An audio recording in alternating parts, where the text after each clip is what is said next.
The courtroom was crowded on every side.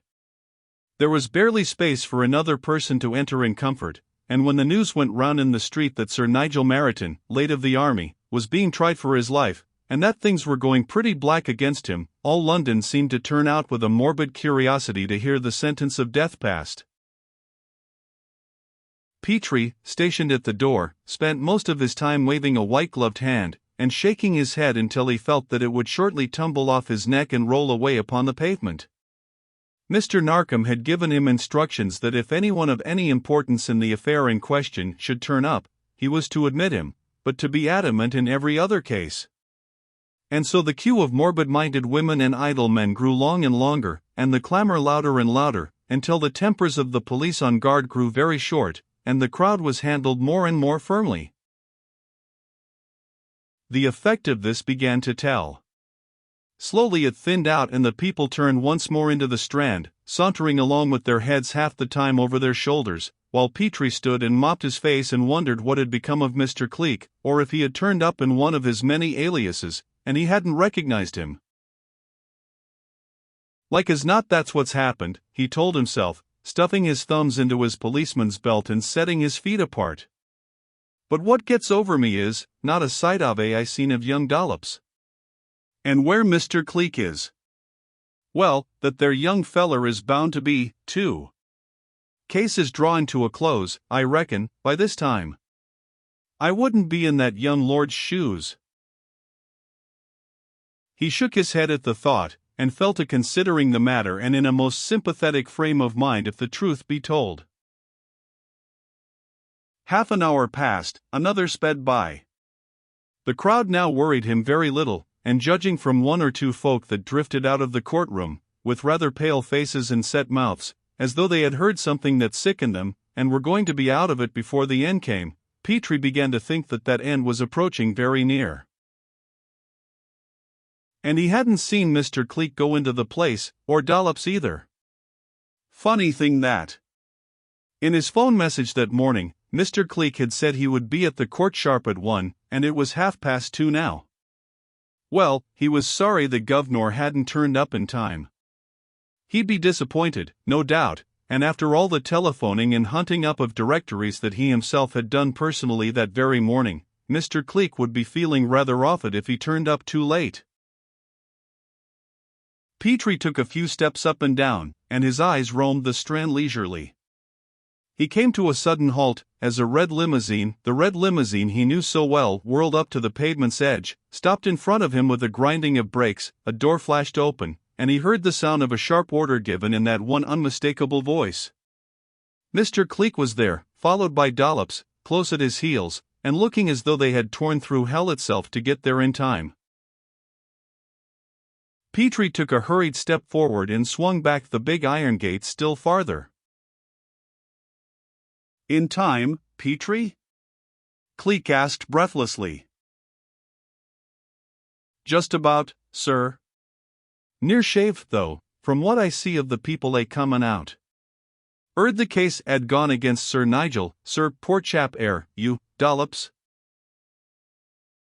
But Dollops was gone in his master's wake, in his arms a huge, ungainly bundle that looked like a stovepipe wrapped up in brown paper, gone through the courtroom door, without so much as passing the time of day with an old pal. Petrie felt distinctly hurt about it, and sauntered back to his place with his smile gone, while Cleek, hurrying through the crowded courtroom and passing, by the sheer power of his name, the various court officials who would have stopped him, stopped only as he reached the space before the judge's bench. Already the jury were filing in, one by one, and taking their seats. The black cap lay beside Mr. Justice Granger's spectacles, a sinister emblem, having its response in the white-faced man who stood in the dock, awaiting the verdict upon his life. Cleek saw it all in one glance, and then spoke. "Your lordship," he said, addressing the judge, who looked at him with raised eyebrows, "may I address the court?" The barristers arose, scandalized at the interruption, knowing not whether advantage for prosecution or defense lay in what this man had to say. The clerk of the court stood aghast, ready to order the court officers to eject the interloper who dared interrupt the course of the majestic law. All stood poised for a breathless moment, held in check by the power of the man Cleek, or by uncertainty as to the action of the judge. A tense pause, and then the court broke the silence. "You may speak." "Your lordship, may it please the court," said Cleek, "I have evidence here which will save this man's life. I demand to show it to the court." The barristers, held in check by the stern practice of the English law, which, unlike American practice, does not allow counsel to becloud the issue with objection and technical argument, remained motionless. They knew Cleek, and knew that here was the crisis of the case they had presented so learnedly. "This is an unusual occurrence, sir," at last spoke the judge, "and you are distinctly late. The jury has returned and the foreman is about to pronounce the verdict. What is it you have to say, sir?" "Your lordship, it is simply this." Cleek threw back his head. "The prisoner at bar," he pointed to Meriton, who at the first sound of Cleek's voice had spun round, a sudden hope finding birth in his dull eyes, "is innocent. I have absolute proof." Also, he switched round upon his heel and surveyed the courtroom. "I beg of your lordship that you will immediately give orders for no person to leave this court. The instigator of the crime is before my eyes. Perhaps you do not know me, but I have been at work upon this case for some time, and am a colleague of Mr. Narkom of Scotland Yard. My name is Cleek, Hamilton Cleek. I have your permission to continue?" A murmur went up round the crowded courtroom. The judge nodded.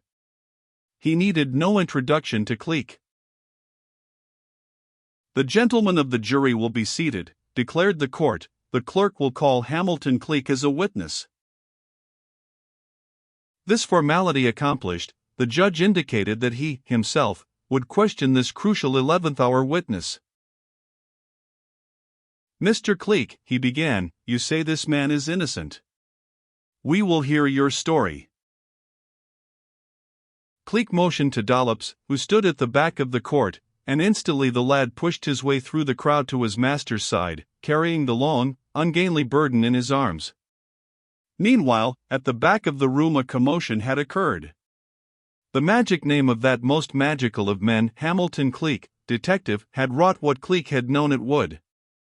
Someone was pushing for the door with all the strength that was in him, but already the key had turned, and Hammond, as guardian, held up his hand. Cleek knew, but for the time said nothing, and the crowd had hidden whoever it was from the common view.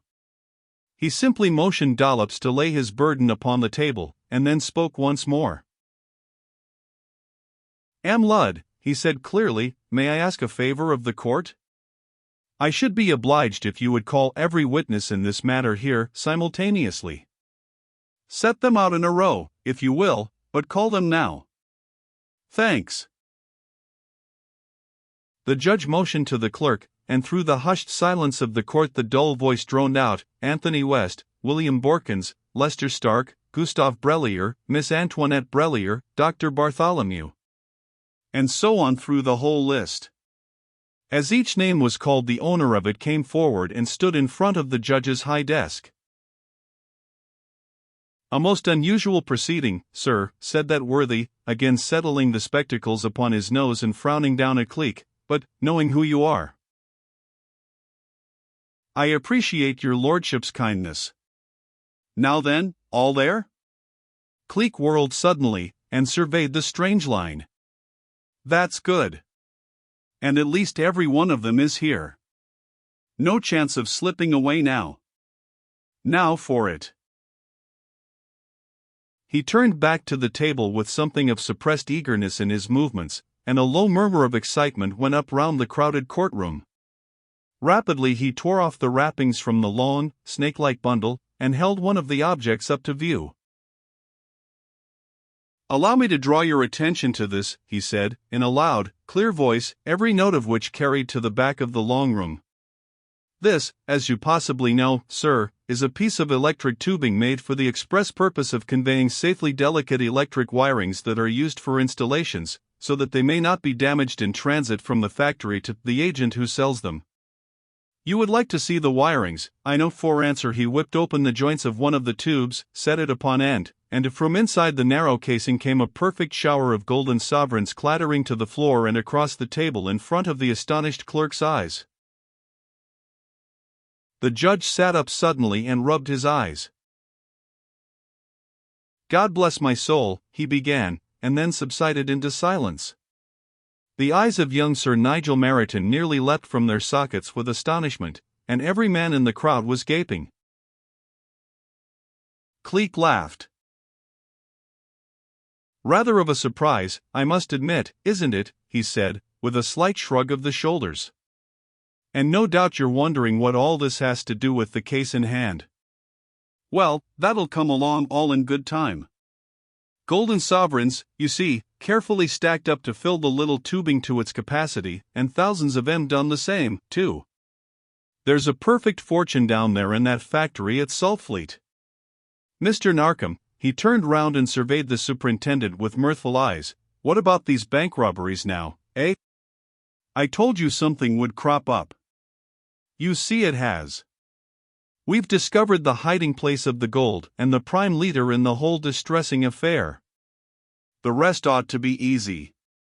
He whipped round suddenly toward the line of witnesses, letting his eyes travel over each face in turn, past Tony West's reddened countenance, past Dr. Bartholomew's pale intensity, past Borkins, standing very straight and white and frightened looking. Then, of a sudden he leapt forward, his hand clamped down upon someone's shoulder, and his voice exclaimed triumphantly, "And here the beauty is." Then, before the astonished eyes of the crowd of spectators stood Mr. Gustav Brellier, writhing and twisting in the clutch of the firm fingers and spitting forth fury in a Flemish patois that would have struck Cleek dead on the spot if words could kill. A sudden din arose. People pressed forward, the better to see and hear, exclaiming loudly, condemning, criticizing. The judge's frail old hand brought silence at last, and Antoinette Brellier came forward from her place and clutched Cleek by the arm.